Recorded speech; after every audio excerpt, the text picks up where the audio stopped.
यशुचिः प्रयतो भूत्वा जुहुजादाज्यमन्वहम् श्रियः पञ्चदशर्चञ्च श्रीकामः सततं जपेतु आनन्दः कर्दमश्चैव चिक्लीत इति विश्रुताः ऋषयस्तेऽत्रयः पुत्राः स्वयं श्रीदेवदेवता पद्मानने पद्मवूरु पद्माक्षी पद्मसम्भवे त्वं मां भजस्व पद्माक्षी येन सौख्यं लभाम्यहम् अश्वदाजि च गोदाजि धनदाजि महाधने धनं मे जुषतां देवीं सर्वकामार्थसिद्धये पुत्रपौत्रधनं धान्यं हस्तिष्वाजा विगोरधं प्रजानां भवसि माता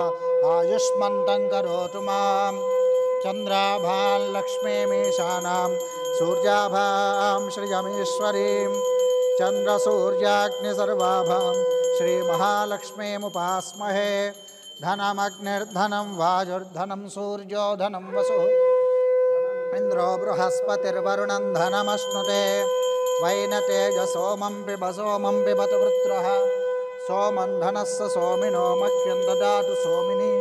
न क्रोधो न च मात्सर्जन् न लोभो न शुभामतिः भवन्ति कृतपुण्यानां भक्तानां श्रीसूक्तं जपेत् सदा वर्षन्तु ते विभावरिदिवो अभ्रस्य विद्युतः रोहन्तु सर्वबीजान्यवब्रह्मद्विषोजिः पद्मप्रिये पद्मिनि पद्महस्ते पद्मालये पद्मदलायताक्षी विश्वप्रिये विष्णुमनोनुकूले त्वत्पादपद्मं मयि सन्निधत्स्व व्यासा पद्मासनस्था विपुलकटितटी पद्मपत्रायताक्षी गम्भीरावर्तनाभिस्तनभरणमिता शुभ्रवस्त्रोत्तरीया लक्ष्मीर्दिव्यैर्गजेन्द्रियैर्मणिगणखचितैः स्नापिता हेमकुम्भैः नित्यं सा पद्महस्ता मम वसतु गृहे सर्वमाङ्गल्ययुक्ता लक्ष्मीं क्षीरसमुद्रराजतनयां श्रीरङ्गधामेश्वरीं दासीभूतसमस्तदेववनितां लोकैकदीपाङ्कुरां श्रीमन्मन्दकटाक्षलब्धविभव ब्रह्मेन्द्रगङ्गाधरां त्वां त्रैलोक्यकुटुम्बिनीं सरसिजां मुकुन्दप्रियां सिद्धलक्ष्मीर्मोक्षलक्ष्मी जयलक्ष्मी सरस्वती श्रीर्लक्ष्मीर्वरलक्ष्मीश्च प्रसन्ना मम सर्वदा वराङ्कुशौ पाशमभीतिमुद्रां करैर्वहन्तीं कमलासनस्तां बालार्ककोटिप्रतिभां त्रिनेत्रां भजेऽहमम्बां जगदीश्वरीन्दां सर्वमङ्गलमाङ्गल्ये शिवे सर्वार्धसाधिके शरण्ये त्र्यम्बके देवि नारायणि नमोऽस्तु ते महादेव्यै च विद्महे विष्णुपत्न्यै च धीमहि तन्नो लक्ष्मीः प्रचोदयातु ॐ महादेव्यै च विद्महे विष्णुपत्न्यै च धीमहि तन्नो लक्ष्मीः प्रचोदयातु ॐ अष्टाचक्र ॐ अघोरेभ्यो घोरेभ्यो घोरघोरतरेभ्यः सर्वेभ्यः सर्वशर्वेभ्यो नमस्ते अस्तु रुद्ररूपेभ्यः सम्राजं च विराजं चाभिश्रीर्याचनो गृहे लक्ष्मीराष्ट्रस्य यामुखे तजामासगुं सृजामसि ॐ वेदाहमेतं पुरुषं महान्तम् आदित्यवर्णं तमसस्तु पारे सर्वाणि रूपाणि विचित्य धीरः नामानि कृत्वाभिवदन् यदास्ते कर्पूरानन्ददिव्यमङ्गलनीराजनं सन्दर्शयामि नीराजनानन्तरं पुष्पार्घ्यं समर्पयामि रक्षां धारयामि नमस्करोमि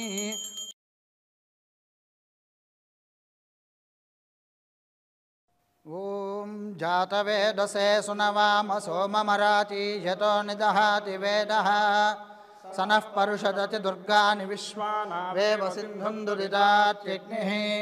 तामग्निवर्णान् तपसा ज्वलन्ति वैरोचनीं कर्मफलेषु जुष्टां दुर्गां देवीं शरणमहं सुतरसितरसे नमः अग्नेः त्वं पारजानव्यो अस्मान् स्वस्तिभिरति दुर्गानि विश्वा पूश्च पृथ्वी बहुलान उर्वे भवातोकायतनया यशंयोः विश्वानि नो दुर्गः जातवेदस्सिन्धुन्ननावादुरितादिपर्षि अग्ने त्रिवन्मनसा गृणानोऽस्माकं बोध्यविता तनूनां पृतनाजितगुं सहमानमुग्रमग्निगुं भवेम परमात्सधस्तात् सनः परुषदति दुर्गानि विश्वाक्षामद्देवो अतिदुरित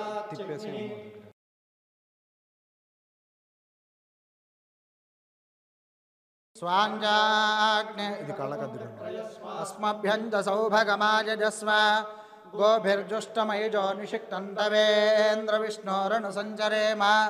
नाकस्य पृष्ठमभिसंवसानो वैष्णवी लोकैहमादयन्तां कात्यायनाय विद्महे कन्याकुमारी धीमहि तन्नो दुर्गिः प्रचोदयातु ॐ जातवेदसे सुनवाम सनः परुषदति दुर्गानि विश्वानावेव सिन्धुन्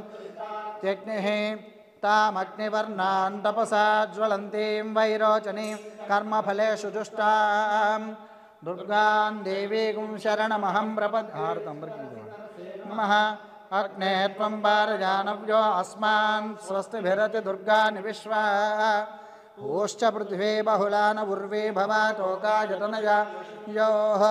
विश्वानि नो दुर्गः जातवेदः सिन्धुन्न नावादिरिदातिपर्षि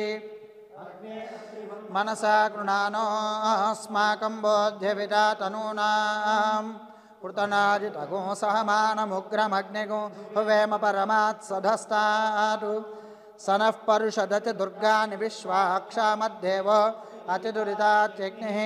प्रत्नोषिकमीड्यो अध्वरेषु सनाच्यहोतानव्यश्च स्वाञ्जाग्ने तनुवं पिप्रजस्वास्मभ्यं च सौभगमायजस्व गोभिर्जुष्टमयिजो निषिक्तन्तवेन्द्रविष्णोरनुसञ्चरेम नाकस्य पृष्ठमभिसंवसानो वैष्णवीं लोकैहमादयन्तां कात्यायनाय विद्महे कन्याकुमारी धीमहि तन्नो दुर्गिः प्रचोदयातु आवाहित देवता सहित वाराही देवतायै नमः पुष्पाञ्जलिं समर्पयामि प्रदक्षिण नमस्कारं समर्पयामि यानि कानि च पापानि जन्मान्तरकृतानि च प्रदक्षिण पदे पदे मोहं पापकर्माहं पापात्मा पापसंभवः त्राहि मां कृपया देव शरणागतवत्सल अन्यथा शरणं नास्ति त्वमेव शरणं मम तस्मात् कारुण्यभावेन रक्ष रक्ष परमेश्वरी रक्ष रक्ष जगदीश्वरी आत्मप्रदक्षिण नमस्कारान् समर्पयामि यस्य स्मृत्या च नामोक्च तपः पूजा क्रियादिषु न्यूनं संपूर्णतां याति सज्जो वन्दे तमच्युतं नमस्कारं చేసుకొని చెప్పండి మంత్రహీనం క్రియాహీనం భక్తిహీనం మహేశ్వరి యత్పూజితం మయా దేవి పరిపూర్ణం తదస్తుతే అనేన మయా కృతేన ఏకాదశ దిన వారాహి దీక్షా పూజనేన భగవతి సర్వాత్మిక వారాహి సుప్రీణాతు వారాహి దేవతార్పణమస్తు స్వస్తి శ్రద్ధాం మేధాం యశః ప్రజ్ఞాం విద్యాం బుద్ధిం శ్రియం బలం ఆయుష్యం తేజః ఆరోగ్యం దేహి మే హవ్యవాహన శ్రియం దేహి మే హవ్యవాహన ఓం నమః ఇతి